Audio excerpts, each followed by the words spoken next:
Hello everyone, my name is Susan Farami and I'm the CEO and Creative Director of Wow Couture and the head coach at Wow Fashion School. And I want to welcome you all to our online workshop tagged Cut and Sew Like a Pro. And today I'll be teaching on sewing methods, on how you can achieve perfect finishing when you're sewing. I'm going to give you tips on how you can improve on your sewing. Now I'm going to start by showing you with the aid of the machine and with this paper. Now the first thing that you need to do is to draw lines on paper, straight lines. You can also use a paper that has lines already, or you can just draw the way I'm doing right now. Just draw straight lines.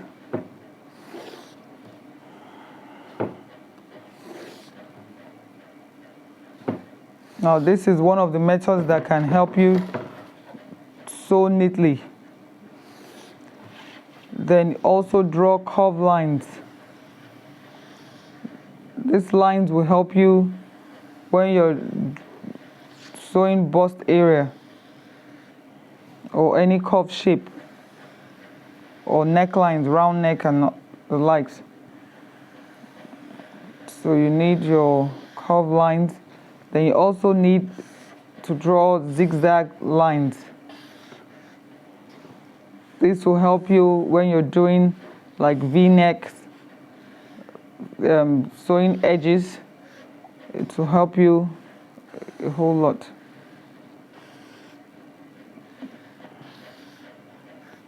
Okay, so I'll start by using the machine. Now when you're doing this, you don't need to thread the machine. What you just need is your needle to poke the holes. So I'm going to start by just sewing on the line, and I'll try to maintain the lines.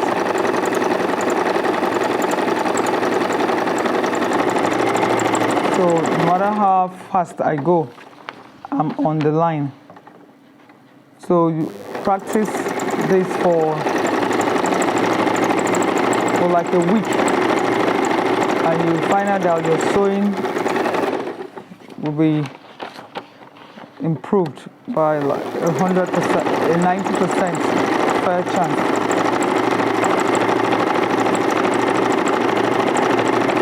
Okay, so you go along all the lines. Then when you're sewing the curved lines, you tend to go slower, because curved lines you need to handle it with care. So you go on the curved lines.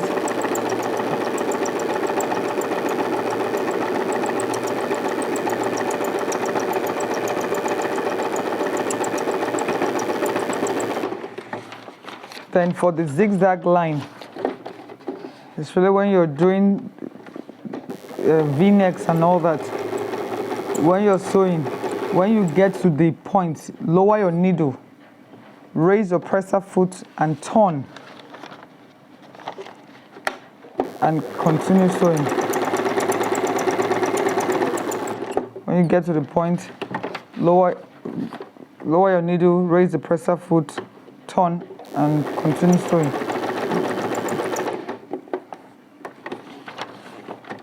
Make sure you get to the point, the exact point of the edge.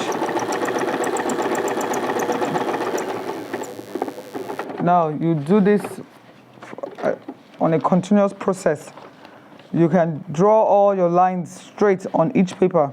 Then on another paper you draw your curved line, on another paper you draw your zigzag line. Practice this for a week and you'll see tremendous difference in what you're sewing. Then another method that can be used is the bias method. Now for the bias method, you need a plain fabric so that you can practice on. So you place the bias and place it. Now, okay, I need to thread my machine.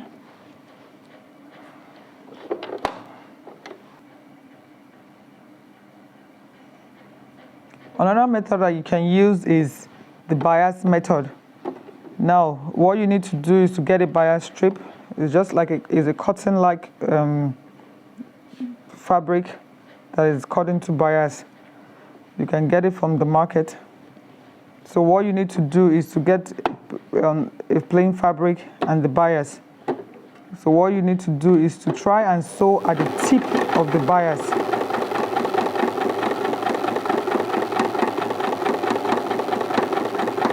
You see? Sew at the tip of the bias. This will help you because basically majority of all the things you do are in this format. If you're doing like a placket, you will need to sew at the edge. If you're doing a patch pocket, you need to sew at the edge. If you're doing casing for boning, you need to sew at the edge. So practicing with this will really help you achieve a whole lot. Your finishings will be better. Even though I want to sew fast, I can maintain this pace. So you see, it's practice that makes progress. So you see, try and sew at the tip of the bias. If you can sew this on, if you get like 3 bias, it's a whole lot of yards on it. And you practice, practice, and practice. There's no how your hand will not get better. Then the third way of achieving a perfect stitch is to learn how to fold the edge of a fabric. Now it seems like nothing, but it does a whole lot. So let me show you. Now fold and fold. So you can do it like a half an inch. Now try and sew at the tip also of your fold.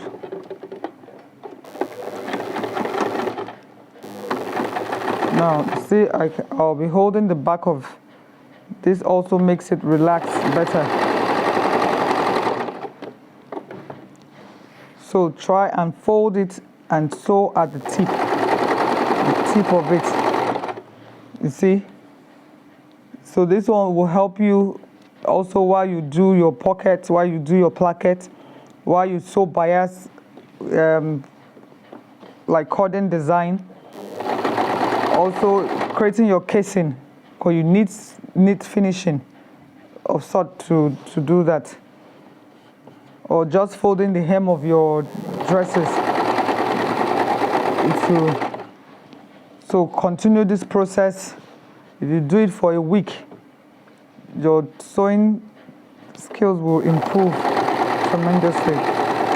So no matter how fast I want to go, I will still maintain, but it takes practice to be able to do this. Even without the aid of a presser foot that folds, you can also achieve it manually. So you see, just try and fold at the tip of the fabric. So that is it for our sewing straight. Now other tips for sewing is placing 2 fabrics together. I noticed that most times people don't get this right. When you want to sew, you place 2 pieces of fabric because most times ½ inch is added as our seam allowance. So you need to sew that ½ inch out. Now on your machine, you have lines that indicate some stitches.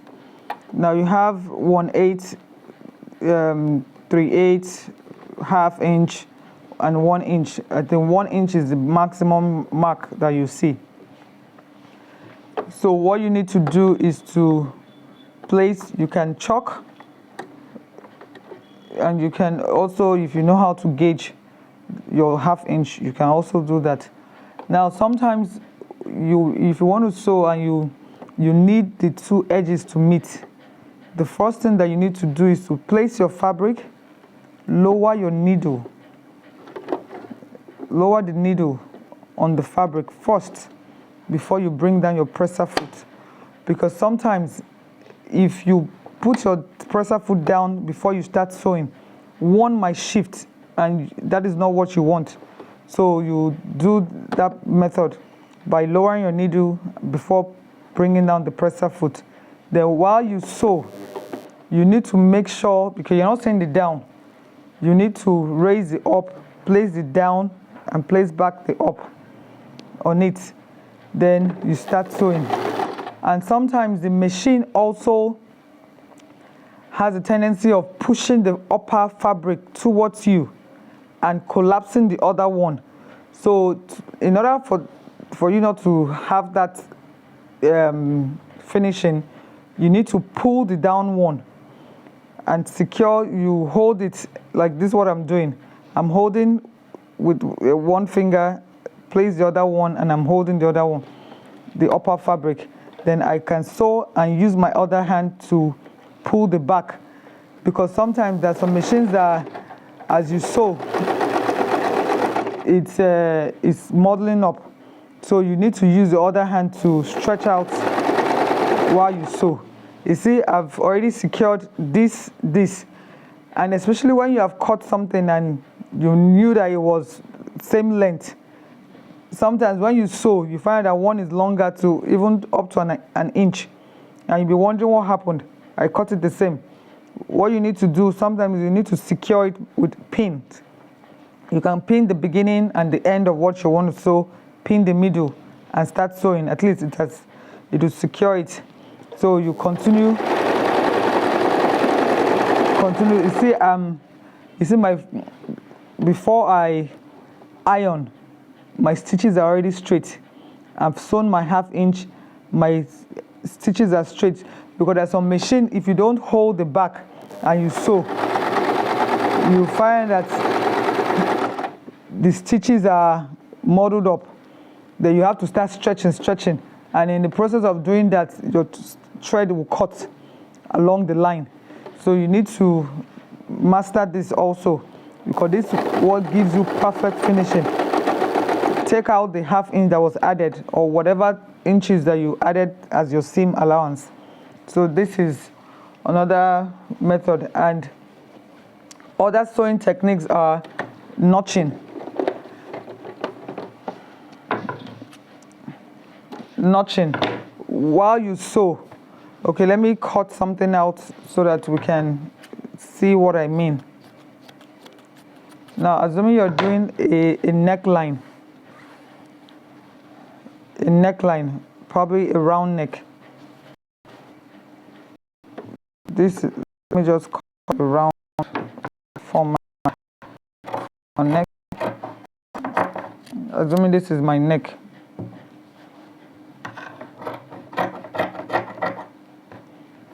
And you want to put a facing, or you have your lining to turn the neck. This is what I'm going to sew.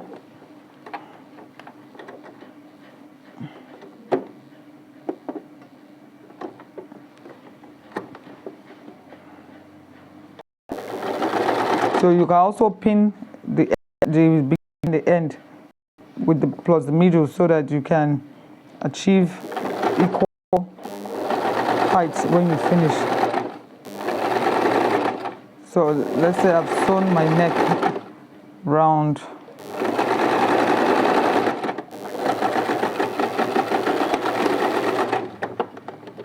Now you make sure you tie your stitch from at the beginning and at the end to secure it. Now this is I'm doing my round neck. Now there's what is called straight notch and cut off notch. For my straight notch, I'll go this way. I can go straight this way, notch it almost to the end of your sewing line, or I decide to notch slantly, like slant this way. Now, once you do that, you turn to the other side. You see, even without ironing, your fabric will relax. once you put iron, it stays that way. But there's another method that we also use to make it stay properly. That's like it's called the tacking method.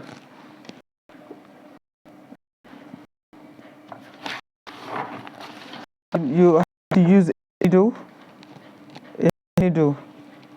to a hand needle to stitch on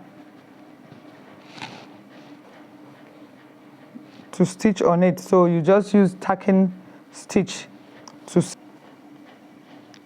so you can stitch using tacking stitch, wide tacking stitch, so that you don't need to tie the edge of your, because you pull it out after ironing. Now you need to make the two ends. You see, I'm not doing it this way, I'm not doing it this way. I'm making the two ends meet this way. Then you tack. This is the way it should end after ironing. There's a magic this thing does. After you iron, it stays that way to give you a good finishing. So you tack to secure it. People that do suits a lot, they use this because it brings out a better finishing on the neck area, the lapel. So just go this way. So you see the way it is.